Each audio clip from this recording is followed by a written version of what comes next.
Exodus 20, verse 11, God continues to spend time in breaking down this idea of Sabbath's bride. And as a matter of fact, this was probably the command that he spent the most time elaborating and explaining. I truly believe is because we don't understand, number one, this specific idea of rest, because we've been out of rest for so long. And but yet in this particular passage, he was really explaining that this is what you were designed for. And as a matter of fact, you're going to notice that he's always referring it back even to the garden, the original design, how God meant for us to live our lives. And when we are living our lives accordingly, then you can see blessings. And this idea of blessing is not just the good things that happen. No, good things, it follows when you live according to your original design. That's what a blessing is. A blessing is when you learn to live according to your original design. Now, at the same token, is when you are living outside of your original design, this is what a curse is. A curse is everything that follows because you live outside of your original design. You live in abuse. You live in dysfunction. You were not created for that. And so this is the ideology of the curse. And yet, do you know that God has called you into blessing?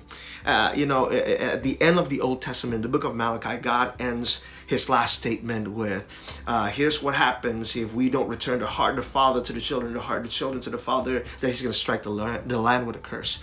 But yet the first words that was uttered out of Jesus' mouth in the New Testament, his teaching, if you will, which is the Sermon on the Mount, is the idea of being blessed.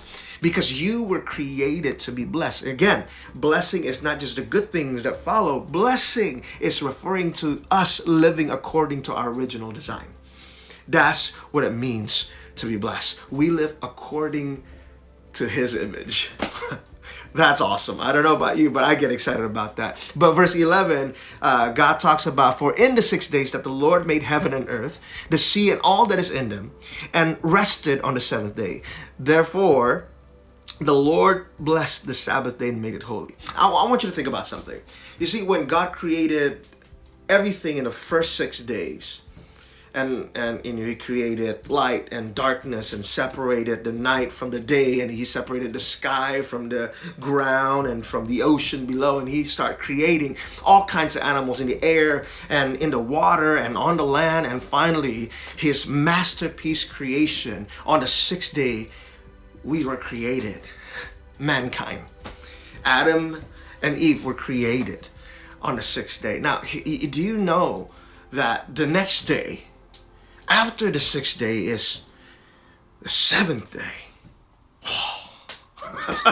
Revelation. Now, I don't know if you noticed.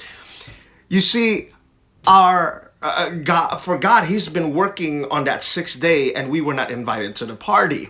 And that our first day, if you will, was actually the seventh day. Do you know that the seventh day is Sabbath day, the day that God blessed? Do you know that our first day was rest? That's awesome. Do you know that you began in rest? And so that you don't work so that you can finally get rested. No, you work because you are overflowing with rest. And that's the life that we were created to live, that you were created to live in rest. And I think rest is not just talking about you sleeping or you doing nothing, but rest here is really living that blessed life, which is living the life according to God's original design. So when you live your life as an obedient son and daughter to your parents, you will find rest, because that was actually how you were originally designed. You don't have to force it. It's not out of obligation. You got to know that that is how you're originally designed. When you honor your neighbors, and when you love your neighbors, ask yourself, you need to know that that's your original design, and that's what it means to live in a life of rest. So I want to continue to invite you to think, not only think, but to experience rest on a daily basis. God bless you.